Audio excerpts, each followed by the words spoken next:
लोगों के सामने एक बार रखता हूँ, फिर एक रिएक्शन लेते हैं। इसमें जो टोटल इनकम इनकी है इंक्लूडिंग अदर इनकम, वो 2,38,797 करोड़ है। अगर इसमें से 3,800 करोड़ यानी लगभग 4,000 करोड़ आप कम भी कर दें, तब भी 2,34,35 के आसपास की इनकी नेट इनकम बैठती है।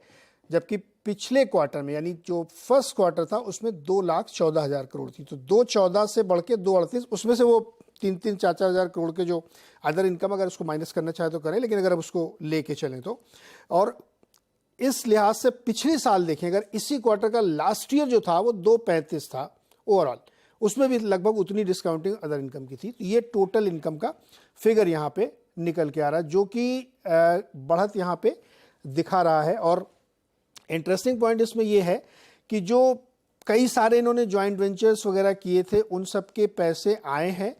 तो रिटेल की इंटरेस्ट कॉस्ट कम हो रही है लगातार, क्योंकि वो उससे पैसे चुका पा रहे हैं, जिससे लोन कम हो रहा है और इससे इंटरेस्ट कॉस्ट कम होके आ रही। प्रॉफिट फॉर द पीरियड यानी इस पूरे अंडर रिव्यू क्वार्टर के लिए जो मुनाफे का फिगर है, वो जो टोटल नंबर मैं आपको बता रहा हूँ, इसमें से कई सारी चीज़ें ड्रॉबैक होंगी जो हम डेफर्ड टैक्स वगैरह हटाएंगे तो टोटल नंबर 19,878 करोड़ आ रहा है। लेकिन इसमें अगर आप डेफर्ड टैक्स 31-32 करोड़ हटा दीजिए तो फिर नंबर वैसे ही आ जाएगा जो अभी स्क्रीन पे हम लोग दिखा रहे हैं।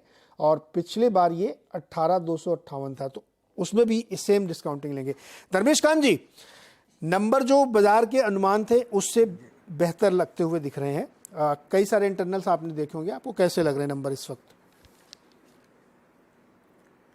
देखिए, रॉक सॉलिड नंबर्स हैं, एक्सपेक्टेशन से काफ़ी अच्छे नंबर आए हैं। इनफैक्ट हम लोग का जो अनुमान था उससे 10% ज़्यादा बढ़ के आया है।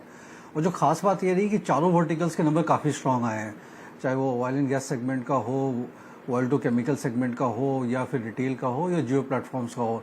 और जैसे भी अभी पहले जो हमारे कलीग बता रहे थे कि जियो प्लेटफॉर्म्स में ये नंबर और भी आगे बढ़ के आएंगे जब इनका 5G का रेट्स बढ़ेगा।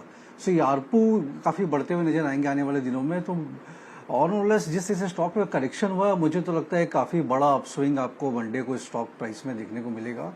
और नॉर्मली हम लोग ये एक्सपेक्ट कर रहे थे कि FY24 के जो नंबर्स है मोर ऑलेस 4 या 5% के ग्रोथ के साथ एंड होंगे ओवर FY23 कॉन्सोल बेसिस पे। बट अब लग रहा है ये नंबर देखने के बाद कि 10-12% का तो अभी ग्रोथ हो रखा है। सो पूरा साल एंड होते होते अराउंड 10 से 12% के आसपास का FY24 में भी पैट ग्रोथ होगा, जो पहले कंसेंसस एस्टीमेट भी नहीं था। तो वहां पर इस overall beat on all verticals it's a very good beat. Okay, right. Awasthi ji, ये बताइए कि जो इसमें दो हाईलाइट जो मैंने अभी बालिका सर के साथ शेयर की थी कि पॉलीमर के प्राइसेस इम्प्रूव हुए हैं और वहाँ पे काफ़ी अच्छी ग्रोथ देखने को मिली, और ऐसा लग रहा है कि ये कंटिन्यू करेगी, अभी भी आगे भी यहाँ पे जाएगी और प्राइसेस फर्मर रहेंगे। और एक जियो के कॉन्टेक्स्ट में चीज़, जियो के आपने रिजल्ट देखे होंगे तो फ्लैट से दिख रहे हैं, उसमें बहुत बड़ी ग्रोथ नहीं दिखी। तो वो शायद इसलिए क्योंकि उन्होंने अभी भी 4G के टैरिफ अप्लाई कर रखे। क्या इसका इंटरप्रिटेशन ये हम लोग कर सकते हैं कि आने वाले क्वार्टर में ये टैरिफ रिवाइज होंगे और पॉलीमर वाला भी?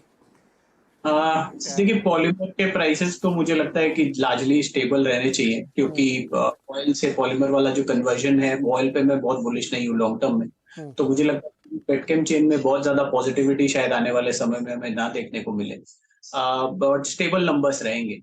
जहां तक जियो का सवाल है, मुझे लगता है ये नंबर्स लगातार इंप्रूव होते रहने चाहिए। और जितना आपको 4G 5G वाले टैरिफ इंप्रूवमेंट में शायद नंबर्स नहीं दिखे, अगले साल हम ये उम्मीद कर रहे हैं कि जियो शायद रैपिडली अपने टैरिफ्स को इम्प्रूव करेगा।